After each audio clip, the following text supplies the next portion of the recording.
just point out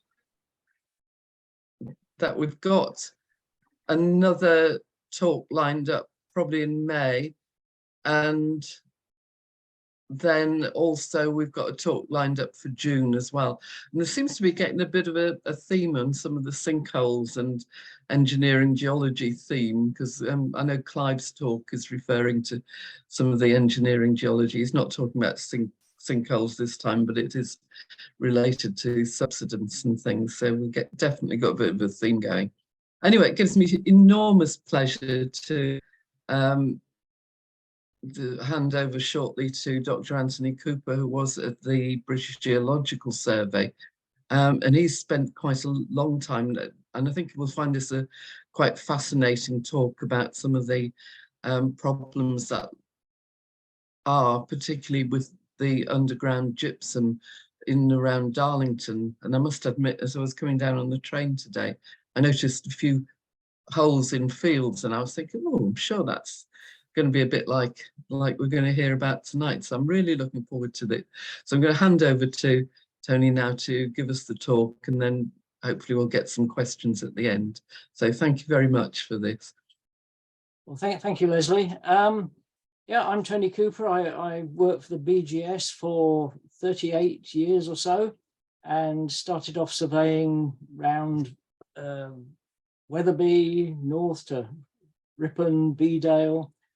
Went to the Lake District for 12 years on the Skiddaw slates, came back to the Vale of York, Darlington, and ended up on the North York Moors.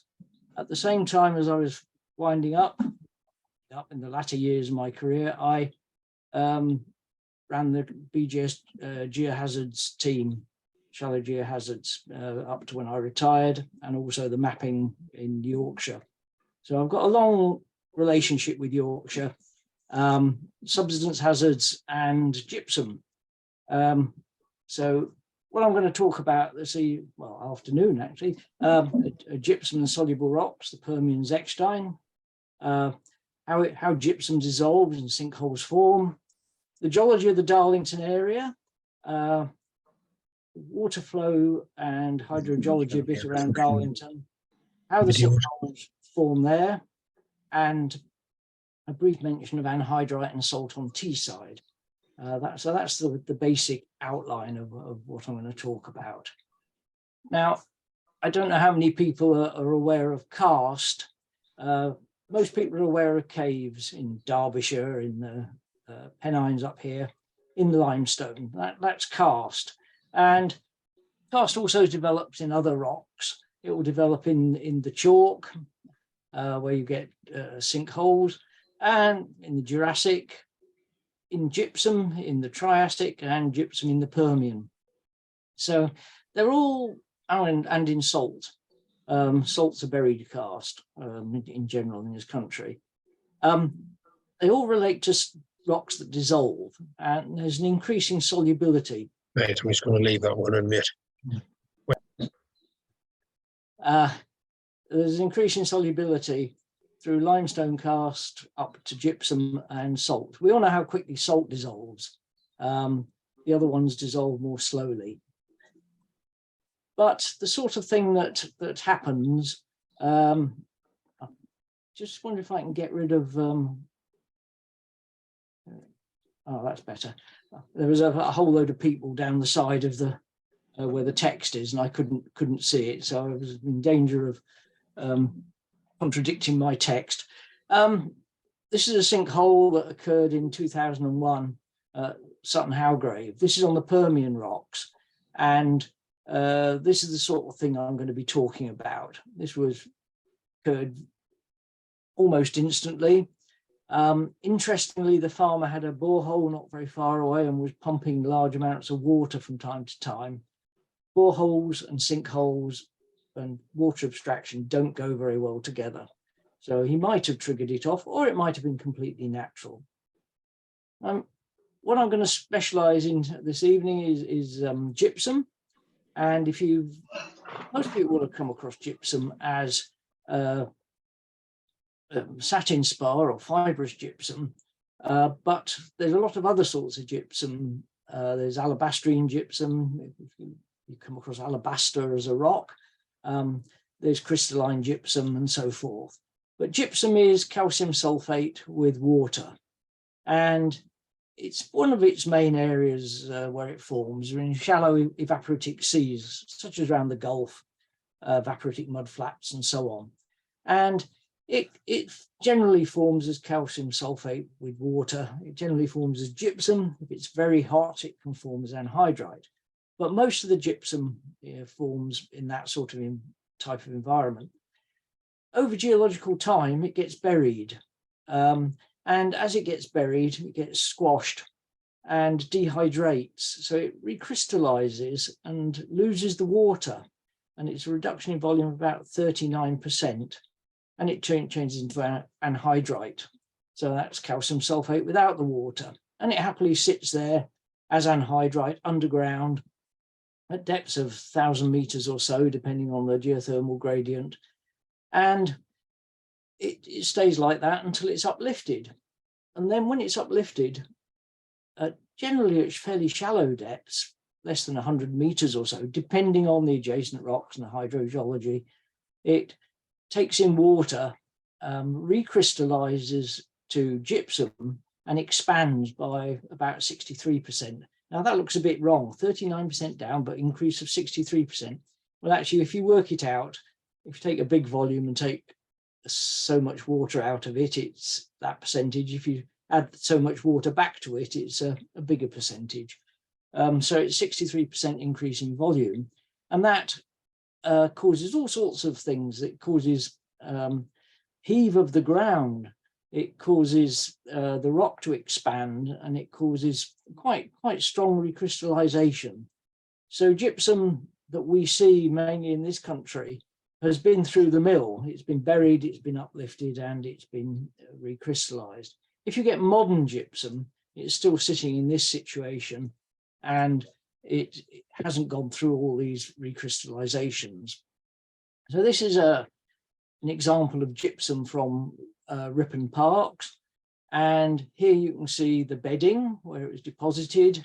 You can see recrystallization of this rock. It's sort of losing a lot of the sedimentary structures that would have been in it, but it's also shot through with fibrous gypsum veins. So here's a fibrous gypsum vein, and there's another one. And the fibrous gypsum veins, if you look at this one, it's got a central parting. They've been caused by fluids that have been injected, and then the rock has parted and the crystals have grown out from that central fracture to give the fibrous gypsum or satin spar.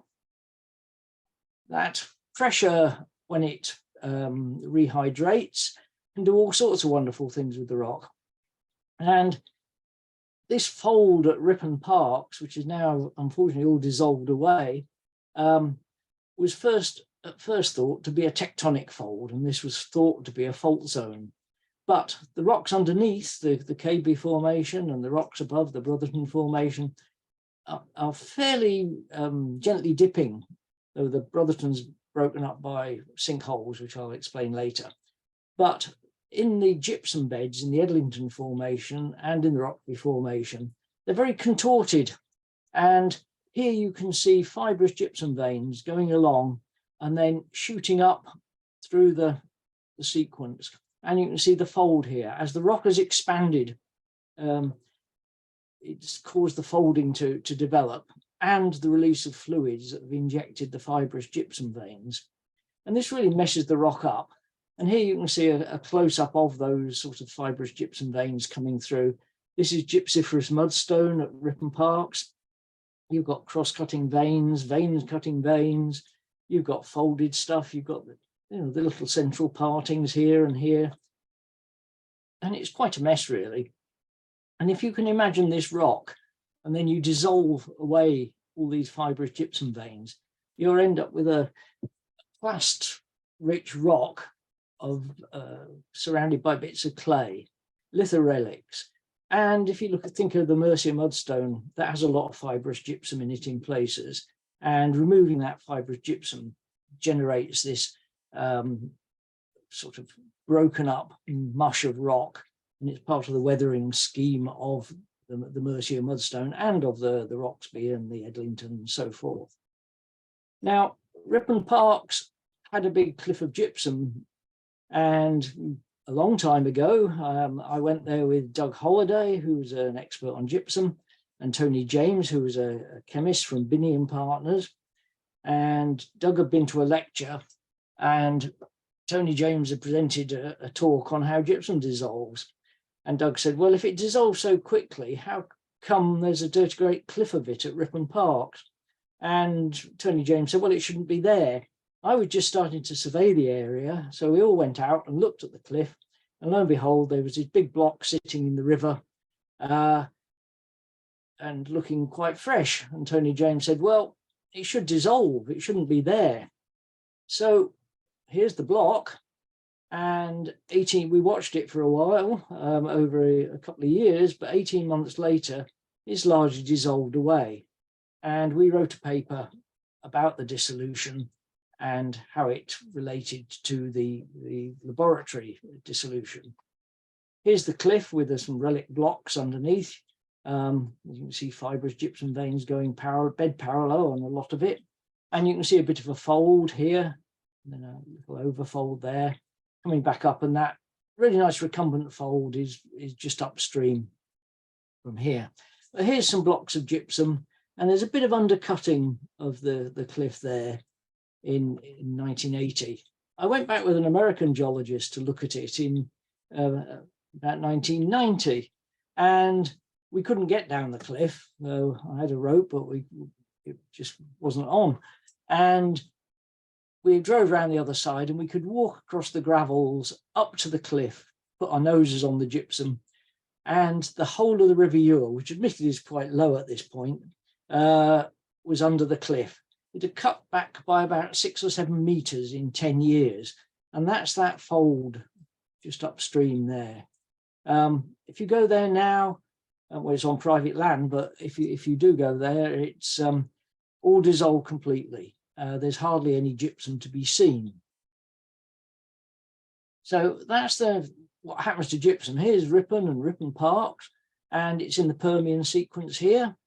The Darlington Formation gypsum here shown in black, and the Roxby in black up here.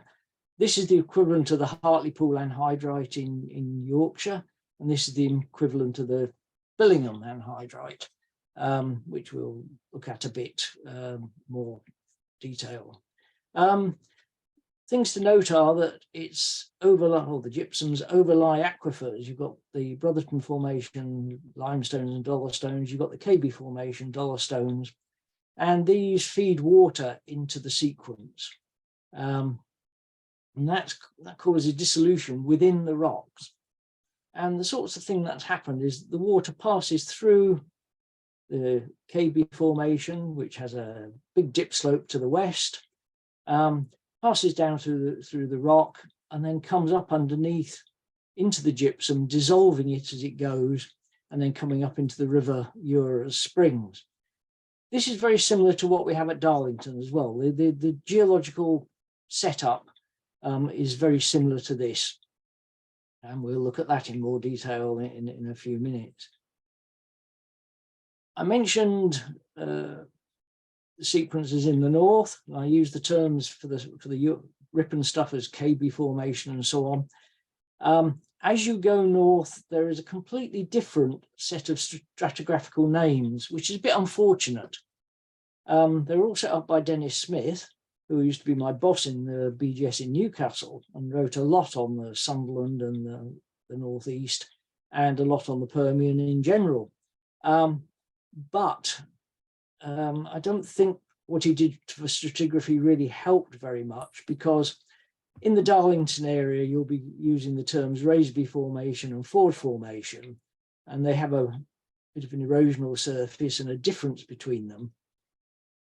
Further south in Yorkshire, it's exactly the same rocks, but they're a bit more difficult to separate, and they're called members of the KB Formation. And if you look at a geological map, this seems to make sense, because you get to the Middleton Tias anticline and the names change. They don't join up at outcrop, but go a few kilometers down dip and they're the same thing. So it's a bit of a problem. But what I put this in for is to show the relationship of having reef deposits in the north, less of a reef deposits in the Yorkshire area, and more offshore, not offshore actually, more eastward, you get the evaporites developed coming in over the top. Now, Dennis Smith gave this lot the nomenclature of EZ1 to EZ5 as evaporitic cycles. So you start off with a nice marine sequence of dollarstones and limestones, then you go to evaporites and anhydrite or gypsum, then you go into salt, and you sort of get these cycles, which as you go further east, you get more of the cycle preserved. Now, Maurice Tucker looked at this lot and actually did a paper in 1991 that takes this to, I'd ignore these really, and his scheme uses 7 sequence stratigraphical cycles. I've used Dennis's diagram here because it has the names for both north and south, and because it's quite a simple diagram, whereas Boris's is quite a complex diagram. But basically, you've got in the west lots of limestones and dollarstones, and as you go further east, they become thinner, and you get a lot of evaporites. So under the North York Moors, Teesside, and so on, you've got the evaporites more in prevalence. As you come towards outcrop, the salt either wasn't deposited or has dissolved away, and some of these deposits, such as the Billingham anhydrite, comes to Darlington as gypsum. The Hayton anhydrite or Hartlepool, I mean, why has it got 2 names? Hartlepool anhydrite comes to Darlington, and is under the parts of the town and under Ripon, and that's what causes a lot of the problems that I'm going to be talking about between Ripon and Darlington. I'm going to give you examples from Ripon because I've worked on that more and because they're easier to see. But if you think back to the cross-section I gave you for Ripon with the arrows for the water flow, this is the equivalent cross-section for Darlington from this report, which I did with Jim Gordon of Darlington Council in 2000. This is the Ford Raisby, or Cadeby as it would be further south. This is the Eddington Formation with gypsum, and it changes its thickness as the gypsum is dissolved. Here's the Brotherton minor aquifer, and then the Roxby with the equivalent of the Billingham anhydrite gypsum in it, and then the Sherwood sandstone. And in Darlington itself, thick glacial deposits over the top. Now, I mentioned water flow at Ripon. It flows down through the dollarstones from the west and comes up as springs in the river and in various sinkholes. And that's basically the same situation all the way along the outcrop down to Doncaster. And on this map, there are various black dots. This top one, which is most relevant to Darlington, is Hell Kettles, and here it is. It occurred in 1147, I think it was, and it's a sinkhole that has a lot of myths and stories related to it. It's fairly typical of a big sinkhole. So if you go to Ripon, there's Hallgarth ponds that look very similar. And if you go to Askern down here, there's sinkholes in the lake at Askern, and other sinkholes along the sequence. But these are all sulfate-rich springs. This is a sulfate-rich spring. Water wells up into it, and it has very different chemistry to the surrounding rocks. It's sulfate-rich because it's dissolved the gypsum on the way. So it's come through the dollarstone in the west and dissolved the gypsum and comes out as sulfate-rich springs. And there's a paper about these, which you can get from NORA. I'll mention NORA. It's the NERC Open Research Archive, and a lot of the papers I've written are available on there as manuscript copies mainly. This one you can also get from NICRI, which is online as well. But if you want to look at the hydrogeology of that lot, it's there. Now, I mentioned or showed the gypsum dissolving away at outcrop. There's also gypsum that dissolves away underground due to the flow of the water. And courtesy of British Gypsum, they let us into their quarry in the Vale of Eden, where somebody had reported a cave, and we went in and explored this cave. It wasn't very long, but what you'll note, apart from the mud underneath, is that the roof is scalloped. And if you think back to what I showed you at Ripon Parks, there were actually, I didn't point out actually, but there were scallops on the surface of the rock there where the water had flowed past it and dissolved the gypsum. And scallops on limestones and gypsum, and even on glacial ice or icebergs, where it dissolves and there's a flow of current or flow of air or water or whatever, you can get scallop surfaces. And this is pretty typical of a cave that's been dissolved with it full of water. Here's a vertical tube that went straight up from that cave, and you can see the scallops on the side where this is dissolved. And these geologists and cavers are standing on the upper surface of the gypsum, the B-bed gypsum in Houtsey Quarry in the Vale of Eden. It had been stripped off for open casting, so all this has gone now. And they're just standing on the top of the gypsum looking down. Now, at the back of that open cast where they'd stripped off, we came across this cavity. And this is fairly typical of a cavity migrating upwards from a cave underneath. It's collapsing, and then the cavity moves up. Here you've got some stronger strata that's holding the roof, a bit of fibrous gypsum there by the looks of it.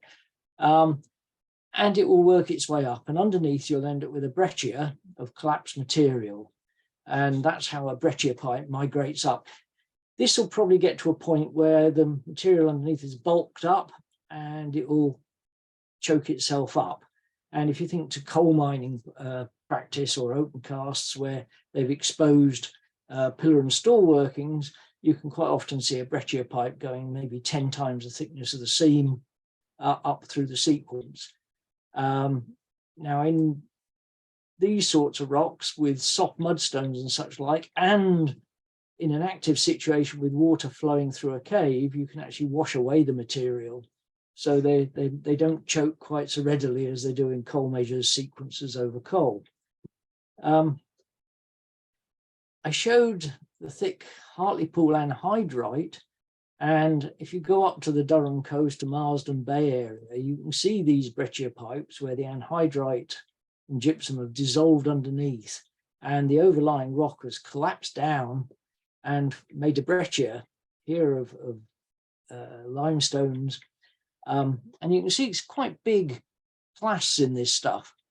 Here you've got bedding still remaining, but then this is all broken up, and that's a vertical breccia pipe basically of limestone that's collapsed down it.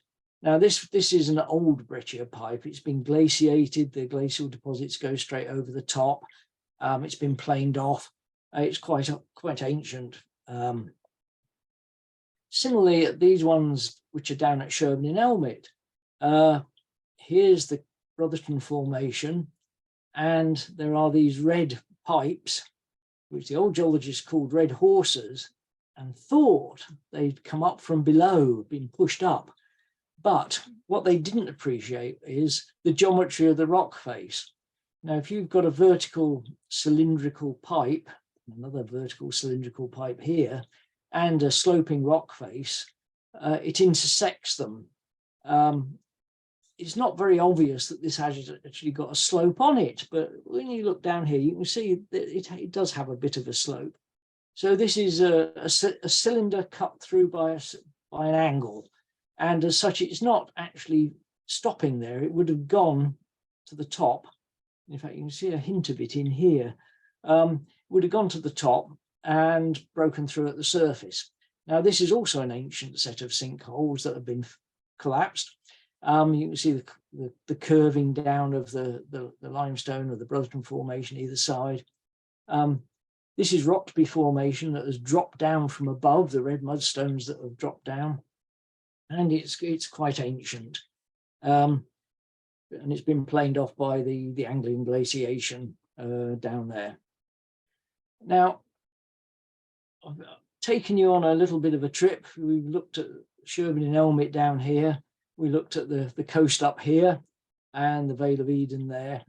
And so these are all karstic rocks, and these are all things that have been caused by gypsum. And I mentioned how the rock dissolves. And when it dissolves, you apart from getting brachiopipes where it's collapsed, you also get sort of interstratal collapse.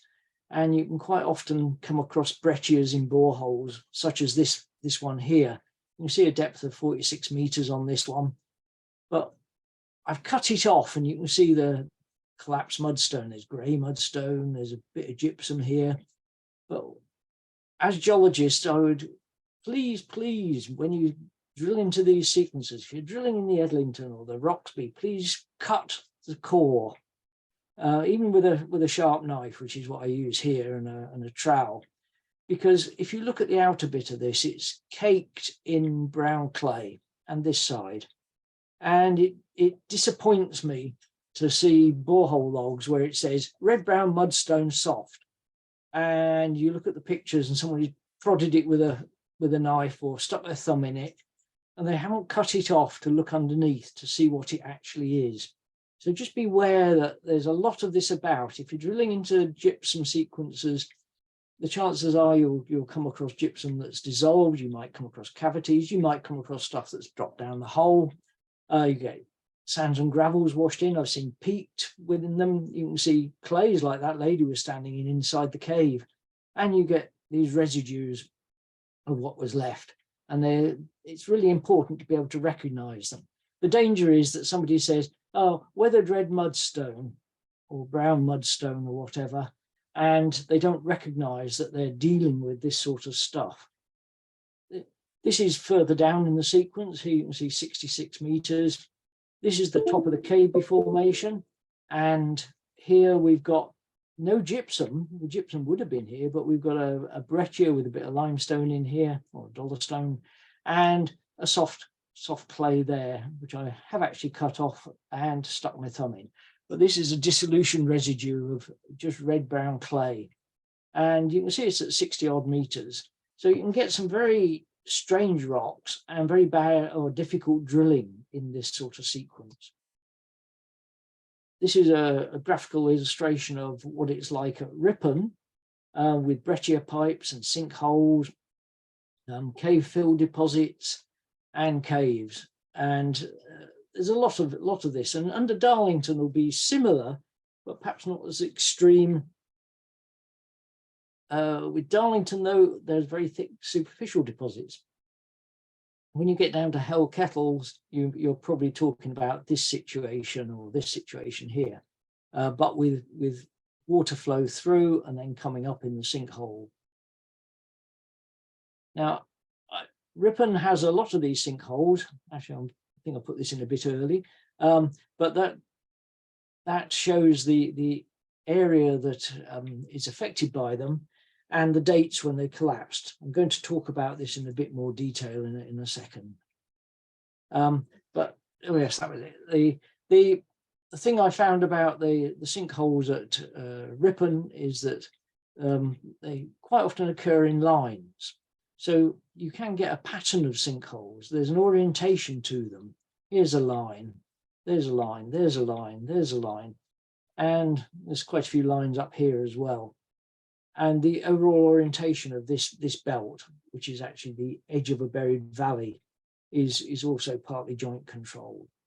Now, what I did was I looked at the orientations of those hollows, and I ended up with a rose diagram with basically a north-south and east-west and two diagonals. The long axes of the hollows weren't quite as neat, and the joints were basically north-south and east-west in this area. And what I surmised was, excuse me, that there was a pattern of sinkholes related to a cave system. And once you've got a rectilinear cave system, you can actually join up the collapses diagonally or east-west and north-south. So that situation explains this rose diagram. And that was published in about 1986. You can find it in this Zechstein volume. Going to a place where they've actually explored such a cave system inside. I was lucky enough to go to the Ukraine, and here you can see a real cave system following the joints in two directions. You can see the sinkholes up here, also almost the same orientation as the caves. And these are places where there are breakdowns in the roof, and features in the floor that show where the water was coming in from the rock underneath. This is very similar to Ripon.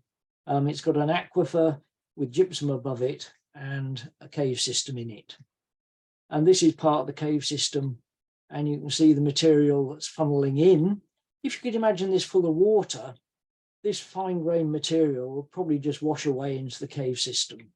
And consequently, it doesn't have a choking method. And a small fissure in the roof can actually generate a very large sinkhole above. If you've got water or whatever coming down as well with it, it will wash material down into the cave system. And those are the sorts of situations we have at Ripon and Darlington, where material is being carried down into a cave system that's dissolving actively in the gypsum under those areas. And the effect at the surface is quite catastrophic sometimes. This one occurred in 1997. There was a feature here before. There was a pond. There were records of subsidence earlier than that. And this one occurred in 1834, Ripon Railway Station. So this is one side of the railway station. If you go a little way to the northeast, the other side of the station, this hole appeared. This is in solid red Sherwood sandstone. There's a person for scale. So this is about 12 meters across and up to almost 20 meters deep, and occurred instantly. I take engineering geologists here and I say, well, if you drilled a borehole where that person is standing, you go through 15, 20 meters of solid red sandstone. However, in 1834, if you'd taken one step in front of you and drilled a borehole, you'd have probably gone through a couple of meters of sandstone into an enormous great cavity. And it's this sort of problem of trying to find these things in the sequence that is very difficult. Here I've shown this sinkhole. This poor lady was told it was bad building, that she was getting cracks in her house and hearing noises in the night. These two garages fell down, and they said, oh, well, there's a sinkhole possibly a bit further away. And then in the night, this lot went down. And she obviously had to move out. The house is actually still standing with even bigger cracks in it, but for insurance reasons, she wasn't going to pay for it to be demolished, and nobody would take responsibility. Eventually, the council filled this in, and it is from time to time filled in with a granular fill. There's a paper actually in Waltham and Co.'s sinkholes book that I put a paper in. Interestingly, this house next door, which I'm sorry you can't see much of, was owned by Canon Badcock, and it was flats when this occurred. But Canon Badcock at Ripon had not relationship, was known to Lewis Carroll, whose father was a canon at Ripon. And I'll mention Lewis Carroll and things in a minute, but if you just bear in mind that house there and this sinkhole, which had a pond in it when that house was initially built. Some more collapses in Ripon, more recent ones, near the auction mart in 2014, Magdalene's Road, only about 200, 300 meters from this other one in 2016. Drains across here were leaking, drains were collapsing, and eventually a dirty great sinkhole appeared. Broken drains, leaking water, anything like that are bad news for this sort of sequence and can generate sinkholes. You have to be very careful of it, but it's a chicken and egg situation. Does the sinkhole occur and break the drain, or does the drain leak and then cause the sinkhole? It's very difficult to put a blame on one or the other. But the poor lady heard a bump in the night, came out onto her patio and nearly went over the edge, and this was about 4 meters. This one wasn't so deep, it's only 1.5 meters or so, but you can see what sort of damage it did to the property taking off this extension. This was going to be a they were trying to be a building site, but eventually they got permission to put mobile homes on it. At least they can be moved if things start to happen. So here's a map of Ripon again, showing the planning zonation based on the presence of sinkholes and the geology. There's a zonation in Ripon that requires special planning permissions and a filled-in form pro forma. 2014, 2016, the two I just showed you, the one over the river near the railway station, 1997, 98, 99, and the 1834 one there. But there are lots of others that I haven't got time to show pictures of. This is the cross-section through Ripon. The one 1997 is about here. The other ones on Magdalens Road are this sort of situation. And a lot of Darlington is this sort of situation, but as I say, with thicker superficial deposits on it. And that takes me to Darlington. And here is the BGS map sheet 33, I think it is, for Darlington. It's called the Stockton sheet. And this was surveyed by a colleague of mine called David Land in the 60s, 70s. But he drew it up in after I'd published my paper on Ripon, and he recognised sinkholes related to the gypsum and put them on as this horizontal hatchering. So there are sinkholes mapped by BGS up near Darlington. Here's Hell Kettles, which I mentioned for the sulphate-rich spring. Here's the sinkhole areas north of it and Hell Kettle itself, and there are other ones down here and some in the north there. And in fact, there are others that have been recognised since then. So BGS has been aware of these things for quite a while. And when I was working at Ripon, I got in touch with Darlington and asked if they had any subsidence. And a very kind lady there said, yeah, we've got subsidence on Parkside. We just had a report on trees, but it's a bit inconclusive. So I went up to Darlington and started working with Jim Gordon and Jim Gallagher of Darlington Council. And we drilled boreholes and had a project, EU-funded project with Newcastle University called the Roses Project and other partners. And we looked at the subsidence around Darlington and the relationship to Hell's Kettles. I mentioned Lewis Carroll in Ripon. Lewis Carroll, when he was a lad, lived here at Croft. And Hell's Kettles is about 1 kilometre from Croft. So he will have been aware of Hell's Kettles and the myths and stories that went with them. And with apologies to him, down, Alice fell, following the White Rabbit. Curious and curious, as she thought, in this underground wonderland, the walls are made of sparkly gypsum, CaSO4.2H2O. So apologies to Lewis Carroll for that, but I think there are a lot of relationships between Lewis Carroll and sinkholes. And he was lived in Croft Rectory, about a mile from Hell's Kettles. His father then moved to Ripon, where he was a canon. There was another canon, Canon Bagcott, who lived in that house next to that sinkhole.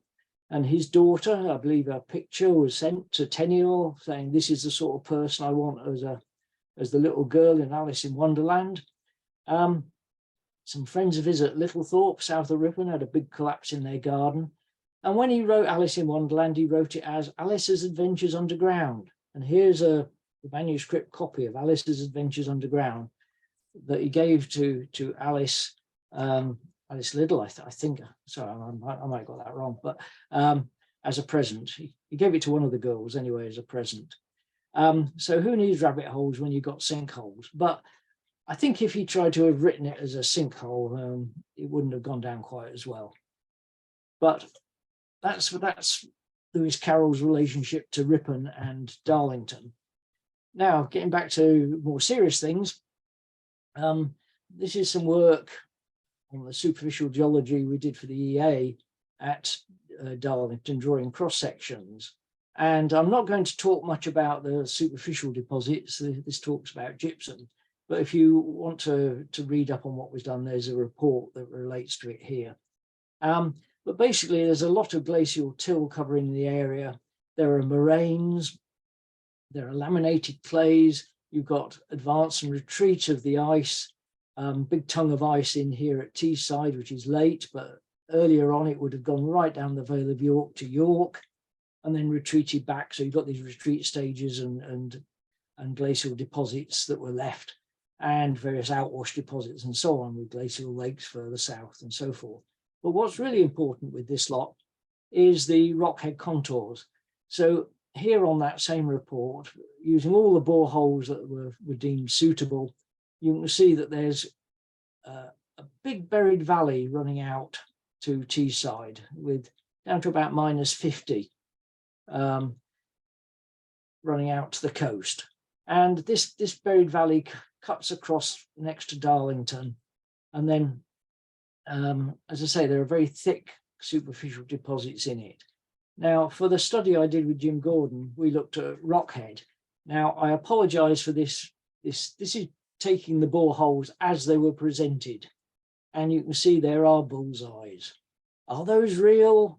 Was that borehole really at rock? It hit rock? Was it a log that had been just put in the wrong place? It's very difficult to get to the bottom of some of these things.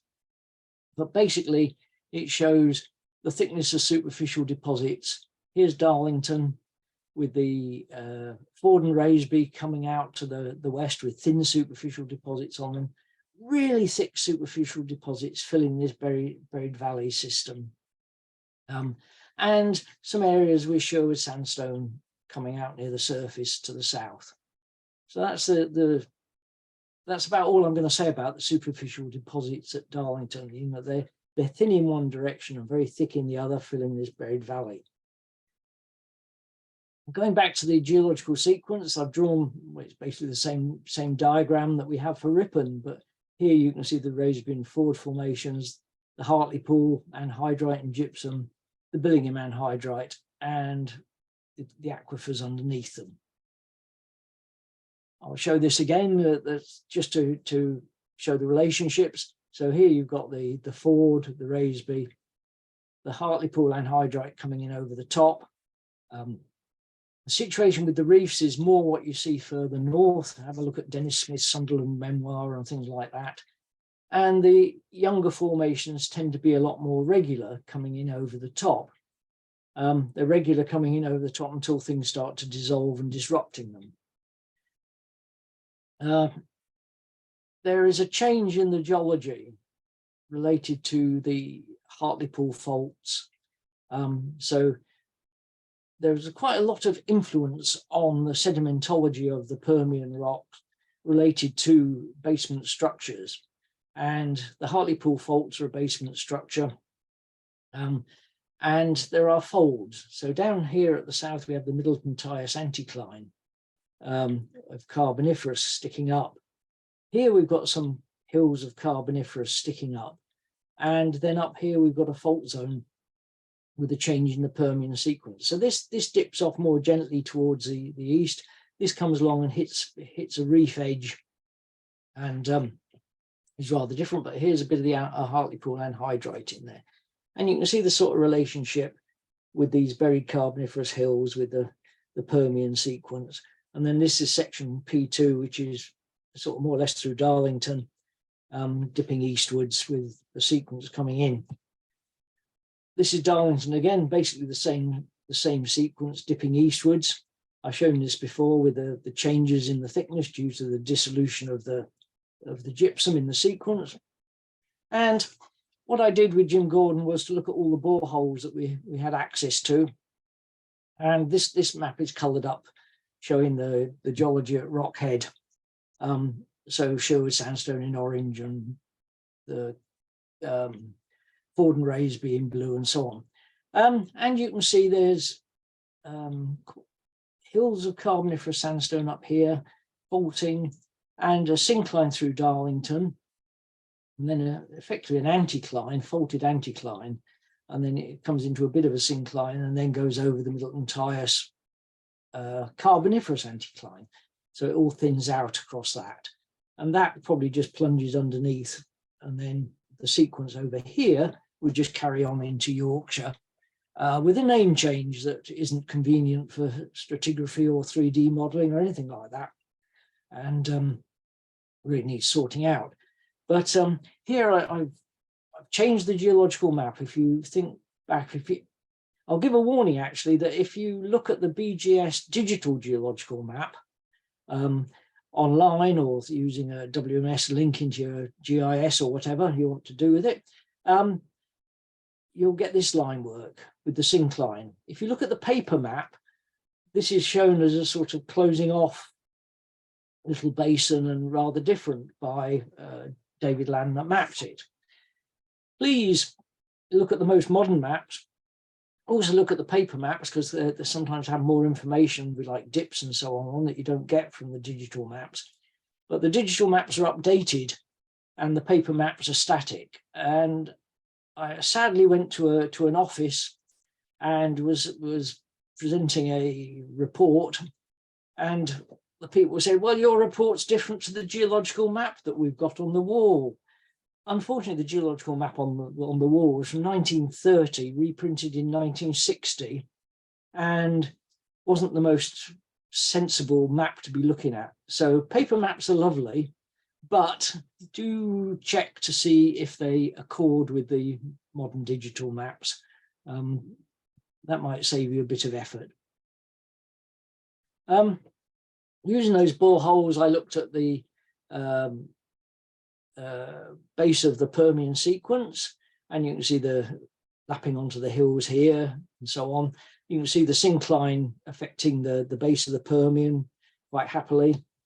And looking at the top of the Ford and Raisby formation, you've got same structures. Now, immediately above them, there's the Edlington formation with the Hartlepool anhydrite or gypsum equivalent at outcrop. And here I've annotated, there's not enough data to be able to contour it in a sensible way, but here we've got 43 meters of gypsum anhydrite. Here we've got 5, 18, 18, 8, 19 and a half, 4, 1, 12, 0, 5.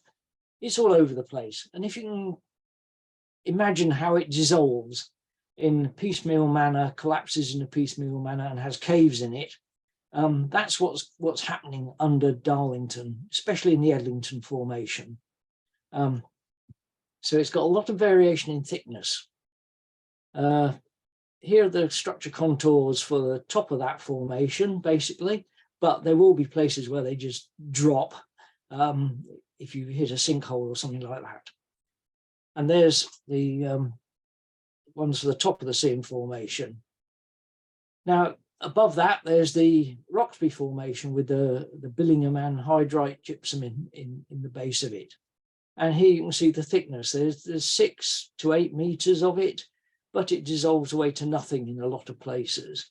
And further east, near Middlesbrough, there's the Billingham anhydrite mine, and quite significant anhydrite at depth. But over here, we've got a lot of dissolution going on.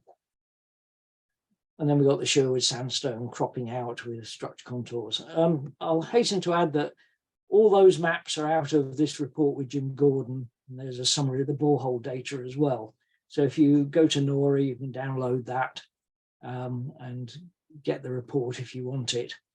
Now, I mentioned the way the gypsum dissolves, comes up to surface from anhydrite at depth to gypsum at surface, dissolves, and you can see, you've seen the sort of piecemeal way it goes in a lot of places like Ripon and parts of Darlington. And you end up with dissolution. If you dissolve it all, you end up with residues. And I showed you some breccias, mudstone breccias, which are dissolution residues. Salt is much more soluble and will come up towards outcrop, and all you'll have is a residue. It'll have a dissolution surface, most likely on the top of it, especially if it's sitting on mudstone.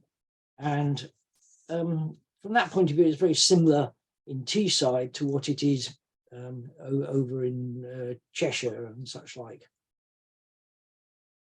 Through Darlington, east-west, as I say, we've got this dissolution. We've got structures, the Darlington syncline, the faulted anticline, and similar structures there with the faults bifurcating a bit more. The Roses project with Darlington, we actually drilled some boreholes, and these were published in various papers. And interestingly enough, the boreholes with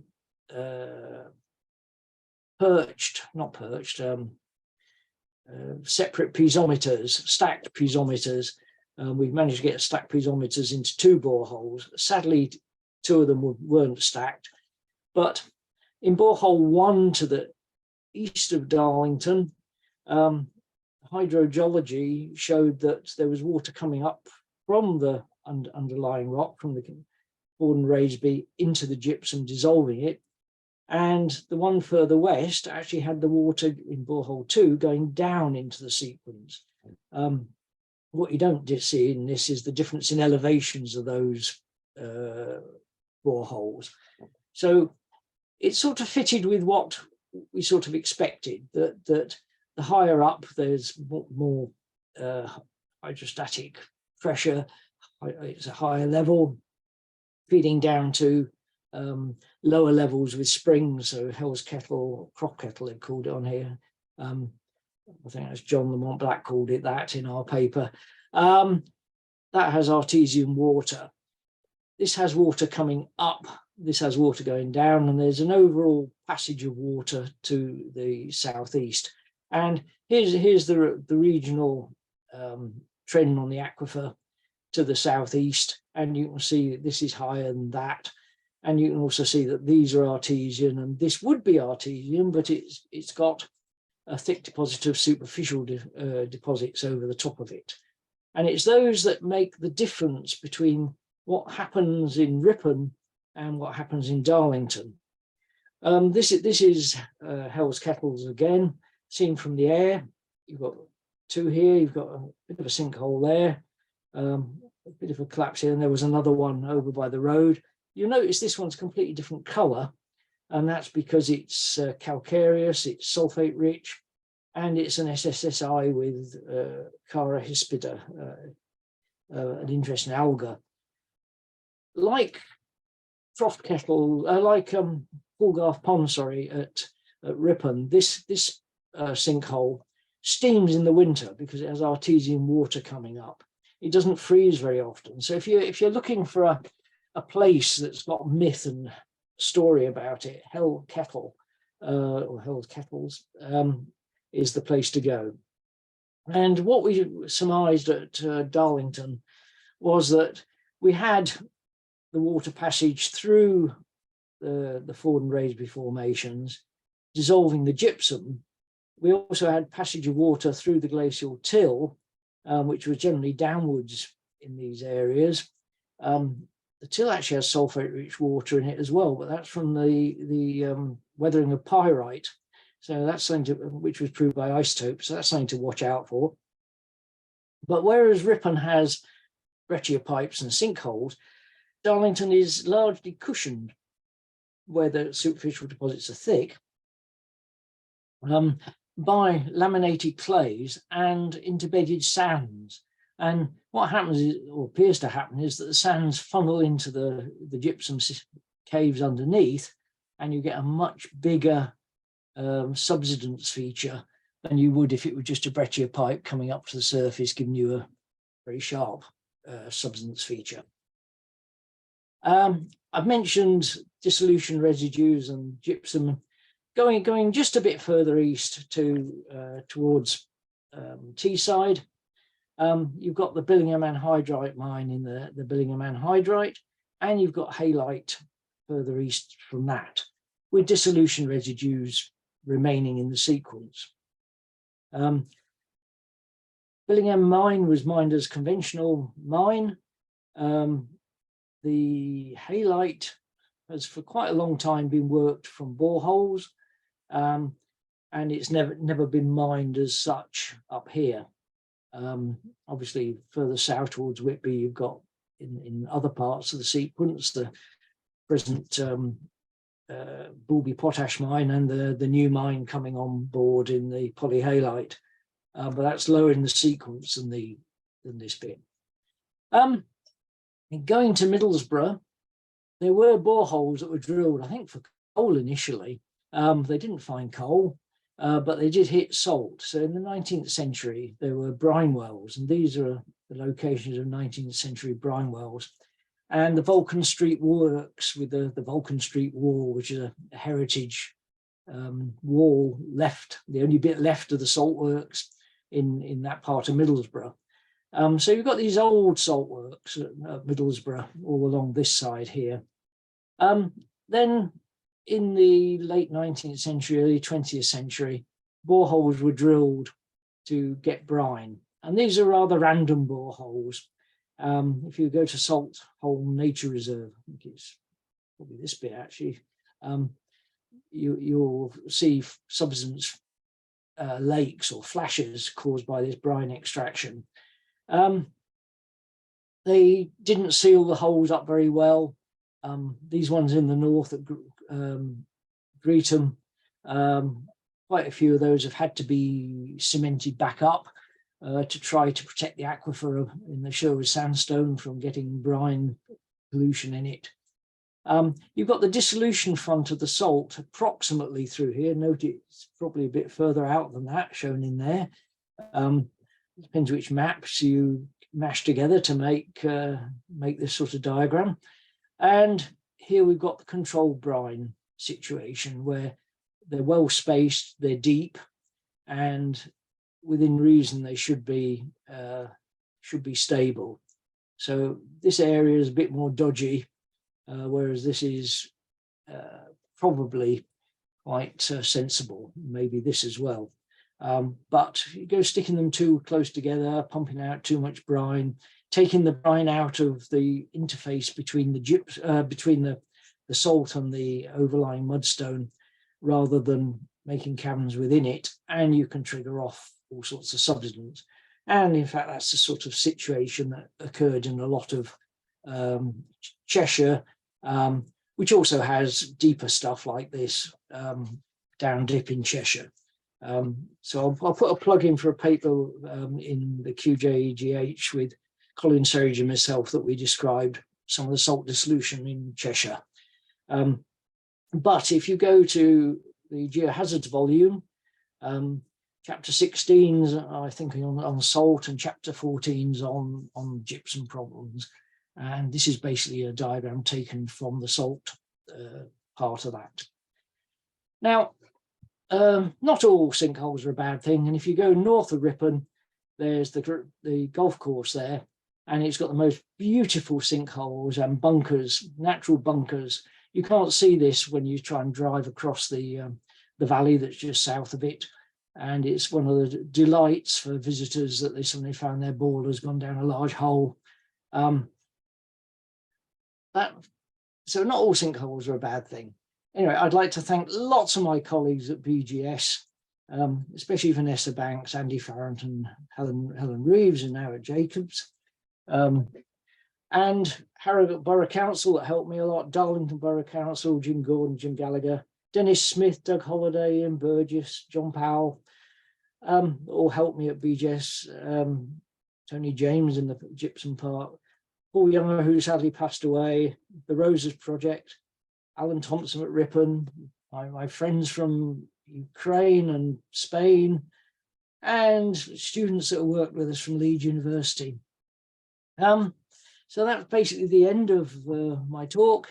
You can email me if you've got any questions. You can ask questions now, and you can pick up quite a lot of the papers on NORA, not all of them, and there's a fair few elsewhere. But that's it. Thank you very much. I think I'm happy to take questions. I apologise I've gone to exactly an hour, but thank you.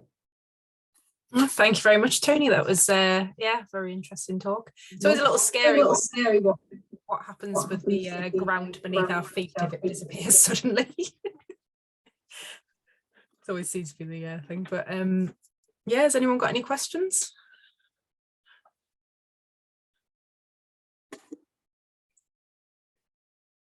I've stunned everybody.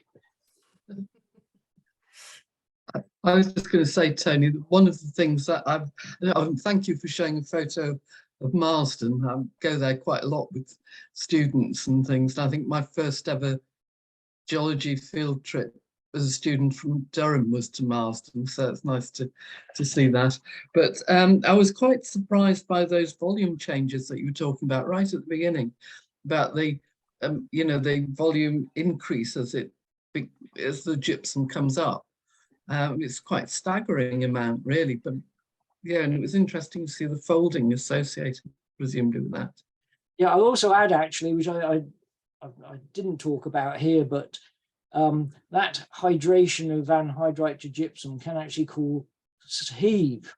And even with 100 meters of cover, it can cause heave. And if you look up the town of Staufen in Germany, they repaired the town hall, spent millions on it, put in a ground source heat pump into the anhydrite underneath it, and caused uplift of the central part of the town.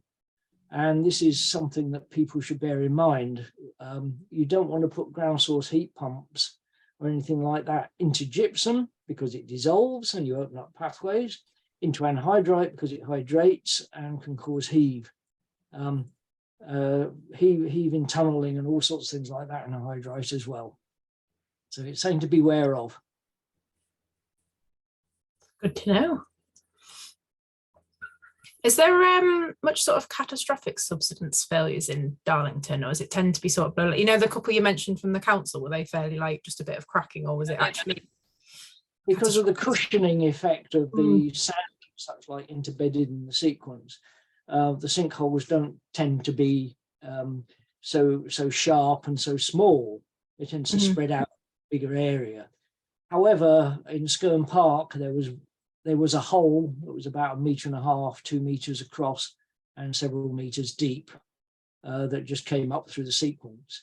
So it's not, it depends really on how thick the overlying deposits are and what nature they are. So if they're ones that will flow or ones that will sag, you're not so badly off. If they're ones that are more sands and gravels and so on, then it will probably work its way up through them. Makes sense. Tony, does Bedale have the same sort of issue as Darlington and Ripon, or is that fairly benign? Bedale, it's the area southeast and east of Bedale. If you go southeast of Bedale, there's a place called Snape Myers, and that is all gypsum subsidence. And if you look in the geological memoir for Thirsk, which is online for free, don't know if anyone knows this, but all the BGS memoirs are online for free. You can read them online, you can't actually download them. But Snape Myers, south of Bedale, has a lot of subsidence features, ridges of clay, valleys of peat, and it's also described in my 1986 paper. Immediately east of Bedale, it's got a ridge of glacial deposits, if I remember rightly, and it's not quite so badly affected. But then north of Bedale, northeast of Bedale, you get more subsidence again. Hello? Yes, thank you. Okay, thank you. Thank you.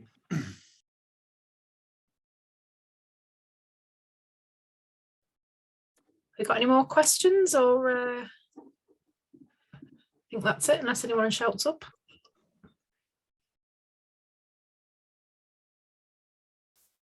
Well, thank you for taking your time to listen to me. And as I say, if you think of any questions and you want to email me, please do, and I'll try and answer them. Likewise, if you have any interesting sites in Darlington and you want some advice on, I do a bit of consulting as well. It's good to know. Well, thank you very much, Tony, for your time and interesting talk. Yeah, hopefully people will be in touch if they've got any questions. But thank you everyone for coming, and keep an eye out on your emails for our next couple of talks that should be coming up in, I think, towards the end of May and mid-June at the minute. Details to be confirmed. 12th of June definitely, I think, is one of them. Yeah, absolutely fascinating. seems to me that Darlington's quite lucky. It's on that amount of superficial material, really. Yes, I mean, there were problems related to water abstraction to the west of Darlington, which probably impinged on it, but they pump less water now out of those boreholes, so probably alleviated the problem.